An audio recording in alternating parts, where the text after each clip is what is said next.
Newton Stewart is known as the gateway to the Galloway Hills. I'm going to take a quick look around while I'm here, hopefully get some breakfast if I can find a cafe that's open, and then head just a couple of miles up the road to the Galloway Forest Park, where I'm hoping to drive one of two scenic routes called the Rangers Road Forest Drive. It's going to be another good one.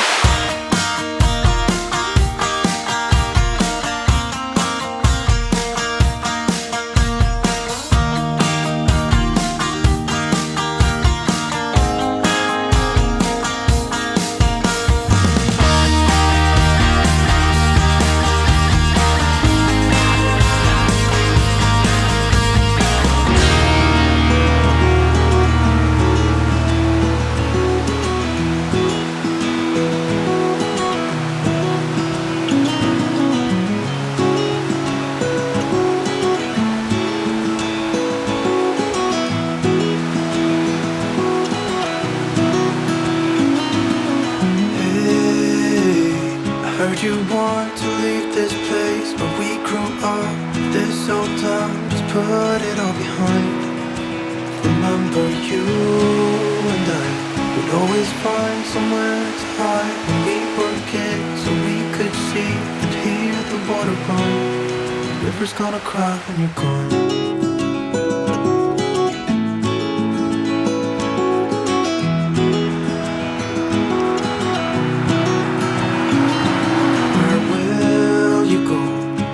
You miss the ones you know. I'll be here, hanging on, waiting for your call. Seems like time as a wave passing by, leave a mark in our minds to turn to memories. The river's gonna cry when you're gone, gone, gone, gone. The river's gonna cry when you're gone, gone, gone, gone. The river's gonna cry when you're gone, gone, gone, gone. The river's gonna cry when you're. The river's gonna cry when you're. The river's gonna cry when you're gone.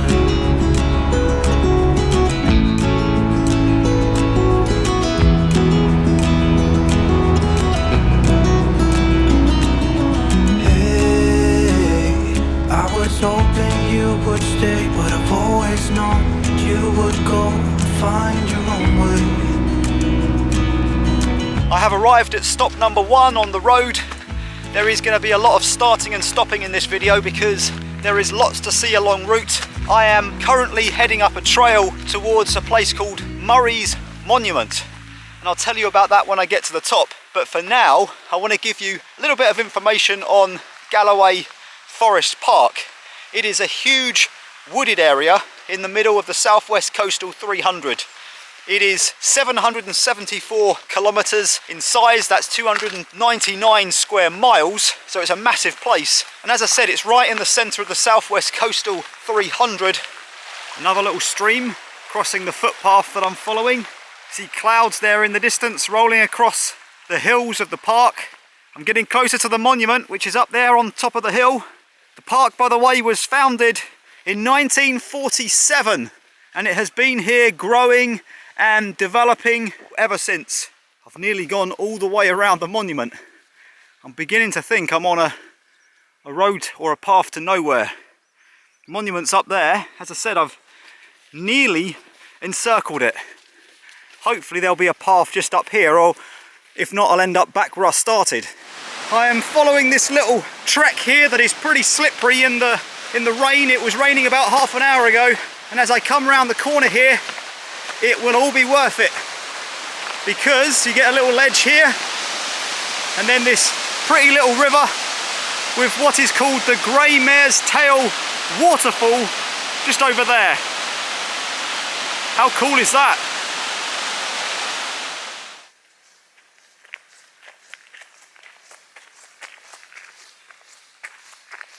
It's a steep trail, hard work. A stunning shot back into the valley behind where I've been walking. A road that I'm following and will be following again soon is on the left of the shot, a river rolling through the middle. And as I turn around and show you some of this glorious countryside, I can confirm that I am now at the top of the hill, standing right next to the Murray Monument, and it is an incredible structure. Let me just give you a little bit of information on it as I walk towards it and then show you some more views from the other side. Alexander Murray was a local shepherd boy who came good. There is a plaque on it that tells you he was born in 1775, died in 1813, but went on to teach Oriental languages at Edinburgh University between 1812 and 1813. The boy definitely came good. And these are the views out to the other side. It is spectacular. My car is down there, just in the little car park, all alone. And as I pan around, you can see this mountain in front of me with the clouds covering the top. It is a fabulous introduction to the Galloway Forest Park. Let's get down the hill and back on the road.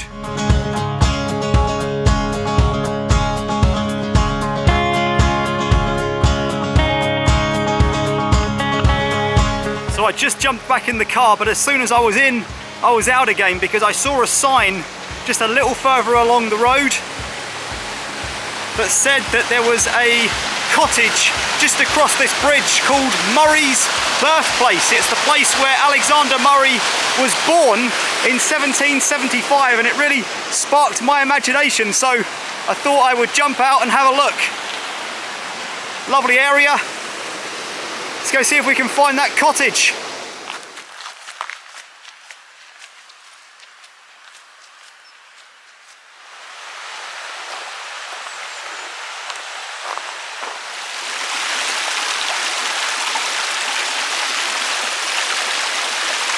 Just ahead of me now is the little house where Alexander Murray was born and grew up, and it got me thinking, things here as they are today, by the way, the sun's come out, it's lovely again, it's really warm. Things here, the views that I've got, would have been exactly the same as what they were back in 1775. The mountains, the hills, the little stream rolling by the house, it would all have been the same. When you visit old towns in cities around Europe, things are different. Things are changed forever because there are now tarmac roads, there's street lights, there's satellite dishes up, there's post boxes. Everything has changed, but here things are exactly the same. I mean, just imagine if you were living here in 1775, living off the land, complete peace and tranquility. What a lovely area. Looks like some more either walls or foundations there. There is a little stone here commemorating Alexander Murray, born in this shepherd's cottage, 22nd of October 1775. Let's have a quick look inside, just see what it's like. This would have been the front door. And here we go. Yeah, there's not much of the roof still standing, in fact none of it. But there you can see what would have been the fireplace, I would assume. Quite a thick brick wall. There's no mortar, by the way, in these walls. It is just stones perfectly placed one on top of the other. Same on the other end, there'd have been another fireplace. It was the only way, of course, that you could keep everybody in the house warm. Possibly farmyard animals used to live in here with them. That was quite common back in the day. But yeah, what an incredible scene. So I think I'm going to leave the cottage and this incredibly serene surrounding and get back on the road and see what else I can find.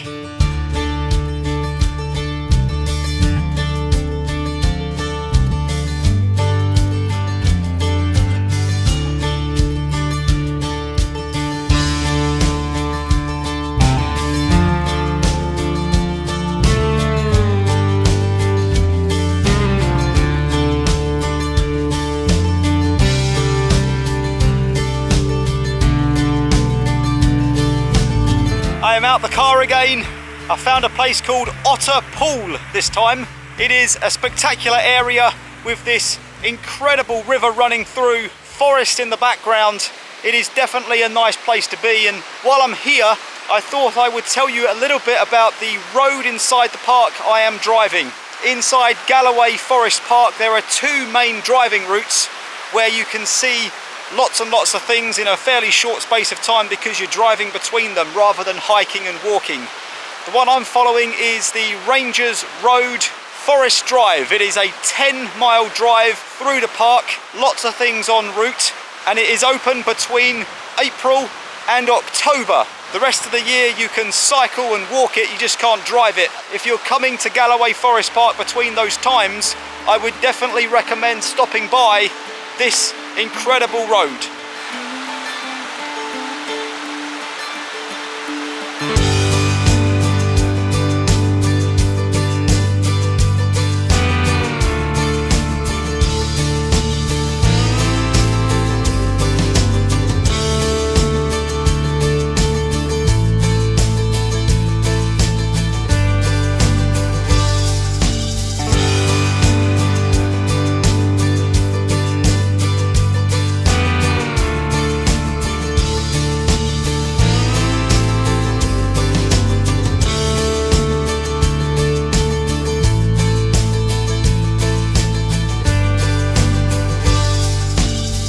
There are some crazy roads around this area, no doubt about it. I am at Clatteringshaws Loch now, and over on the far side is a visitor centre that I passed by, and also it looks like there is some kind of dam system set up to regulate the water in the loch. Okay, well, I think from here I'm going to get back on the road now, drive back the way I came from, round Newton Stewart, and then towards Bruce's Stone, because that's going to be where I end the video. And after that, I'm hoping if I get there in good time, I'll have enough time to hike Merrick, the highest peak in the southern uplands and in southern Scotland. So that should be good, but I'll put that in a separate video, otherwise this one will just get too long. For now, I'll say one last time, let's get back in the car.